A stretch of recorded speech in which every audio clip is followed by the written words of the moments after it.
Bonjour les amis turfistes, donc de retour ce midi pour la cheval de dernière minute que je vais vous proposer en fin de cette vidéo, quasiment en live. Donc on va aller sur le site de PMU.fr.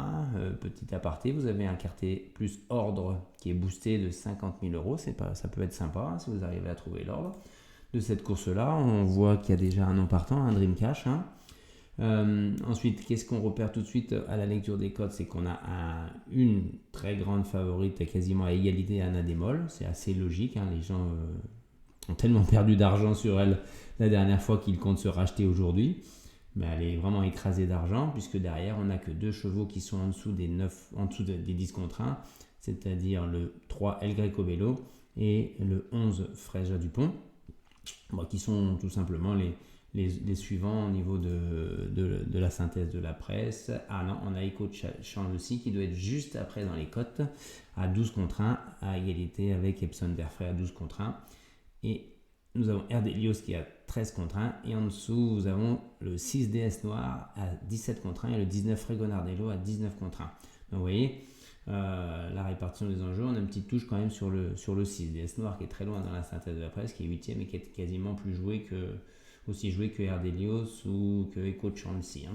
Deuxième chose à noter, on va aller dans les enjeux et rapports. En jeu simple, on s'aperçoit de quoi dans les jeux simples? On voit bien sûr les sommes, les masses d'enjeux qui sont jouées sur le 12.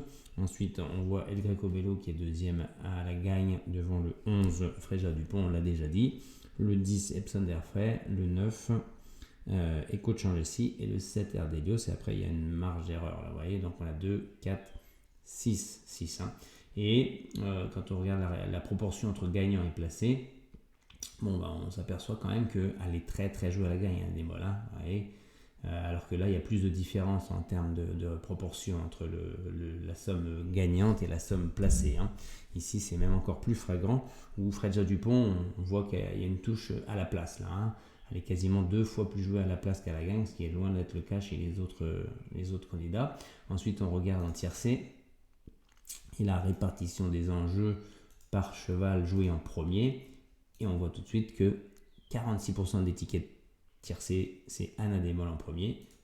En joué en deuxième, on a Echo Chancy, qui est vraiment avec Epson Derfray et Freja Dupont et Greco Bello. Si on fait la même chose en quarté, joué en premier, là c'est quasiment 50%. En quinté, quasiment 46%. Voilà, on a 50% des tickets de tiercé quarté quinté où le 12 Anna Demol est joué en premier. Dans ces cas-là, qu'est-ce que je vous conseille?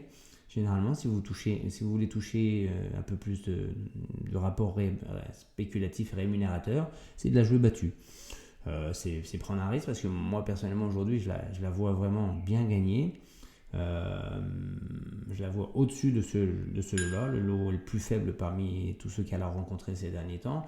Donc voilà. Après, en cheval de dernière minute, j'aurais tendance à revenir sur DS Noir, qui est quand même qui bénéficie d'une cote quand même assez appuyée. On va retourner ici en Paris, on voit quand même que DS Noir à 17 contre 1, c'est quand même une cote très appuyée, quasiment autant que Erdelios. Et quand on regarde la musique de DS Noir, 6ème, 9ème, 9ème, distancé, 8ème, 0, distancé, 0, distancé, 17 contre 1.